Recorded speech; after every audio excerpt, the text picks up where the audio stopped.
Today I will teach you the English literature, chapter number 3, The Mountain That Ate People, page number 28. Oh mother, forgive me, sobbed the unhappy man. तो वो उसके mummy को बोला, मुझे भूल जाओ, I cannot do this, हम ये नहीं कर सकते. But because of her insistence, he agreed to take her at last. But उसके मम्मी का इंटरेस्ट में वो लास्ट में राजी हो गया ये करने के लिए. Since she was unable to go up by herself, he took her up on his back and with tears trickling down his face, climbed up silently and slowly. तो वो क्या किया, वो जो सब कुछ था वो अपने ऊपर लेने के लिए वो अनेबल हो गया और सी टूक her up on his back, वो अपने बैक पर ले लिया with trickling down the face, और उसका जो आंखों का पानी था वो नीचे बह रहा था उसका फेस का. Climbed up silently and slowly, कोई रोने का कोई आवाज़ नहीं हो रहा था. The narrow path wound up the through dark and desolate forest. ये जो नैरो पाथ था, वो जो फॉरेस्ट था वो बहुत ही आइसोलेटेड जगह था और अंधेरा भी था. Gradually even the trail could hardly be seen in the failing dusk, that the farmer had to part of the tall grasses and leave the overhanging foliage. Foliage means a leaves of plant. As they climbed higher and higher, वो पथ कैसा था, वो बहुत उसमें बहुत बड़ा बड़ा ग्रास था और ये जो फॉलिएज नाम का एक प्लांट है उसका बड़ा बड़ा पेड़ था जो ओवर हैंगिंग हुआ करता था और वो बड़ा होकर बड़ा ही बड़ा हो गया था. CRRRACK. Suddenly the old mother perched on his back, broke off a twig of fig tree. उसके मम्मी ने सडनली उसका बैक पे हाथ रखा और ट्री के तरह. Hardly had the farmer taken a few step more. Farmer ने क्या किया, बहुत ही फ्यू स्टेप लिया और मोड़ ज़्यादा लेना चाहता था.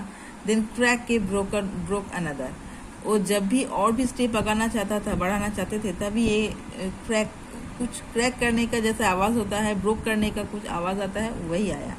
अगेन वो आवाज़ आया. पाजल यंग फार्मर स्टॉप. ये आवाज़ में वो पाजल हो गया, कंफ्यूज हो गया और वो खड़े हो गए. Mother, why are you breaking so many twigs, he asked. वो खड़े होकर पूछा कि क्यों तुम इतना सारा जो ट्विग्स है वो क्यों तुम ब्रेक कर रहे हो, तोड़ रहे हो. तो he asked, I am breaking the throwing them down. हम ये ब्रेक कर रहे हैं और नीचे ड्रॉप कर रहा है. Replied her mother calmly. उसका मम्मी ने बहुत शांत होकर ये बोला, I know that I will not be alive by tomorrow. उसका मम्मी ने बोला, हम जानते हैं हम और नहीं रहेंगे कल, but it will be extremely dangerous if you loss your way returning home. But ये बहुत ही खतरनाक है कि ये मेरे जाने के बाद तुम घर कैसे लौटोगे, क्योंकि ये जंगल इतना ही अंधेरा था. Just now it start. अभी अंधेरा हुआ है. But when the moon rises you will find your way back safely. But जब चांद उठेगा तब तुम्हारा जो वापस जाने का पाथ है वो तुम सेफली पा जाओगे. Following this twigs through this dismal forest. और dismal means gloomy and hopeless. तो ये जो ग्लूमी और होपलेस फॉरेस्ट है, इससे हम जो ट्विग्स ब्रेक करते हैं, ट्विग्स मीन्स जो सूखा पत्ता है, उसको देख कर तुम वापस जा सकते हो. Hearing her loving words, the farmer wept bitterly as he helped her down to the stony ground. ये बात सुनकर वो बहुत ही रोने लगा और helped her down to the stony ground. Mother, mother, he cried. Even at such a terrible time at now. वो बोला चिल्ला के, मम्मी ये बहुत terrible time है. How can you still think of me even though I am carrying you that your death? He sobbed. तुम कैसे सोच रहे हो हम तुमको डेथ की तरफ ले जा रहे हैं. There is nothing strange about my thoughts. ये मेरा चिंता के अतीत है. Smiled her mother gently. वो उसका मम्मी ने बहुत ही हंसकर बोला, I was so joyful when you were born. हम बहुत खुश थे जब तुम्हारा जन्म हुआ था. And never minded any hardship to bring you up. और कभी ये मन में नहीं था तुम्हारे ऊपर कोई हार्डशिप आया। My son, it's very natural for me to care and think of you. ये बहुत ही स्वाभाविक था कि तुमको टेक केयर करने के लिए। Never never I will leave you, हम कभी तुमको नहीं छोड़ा।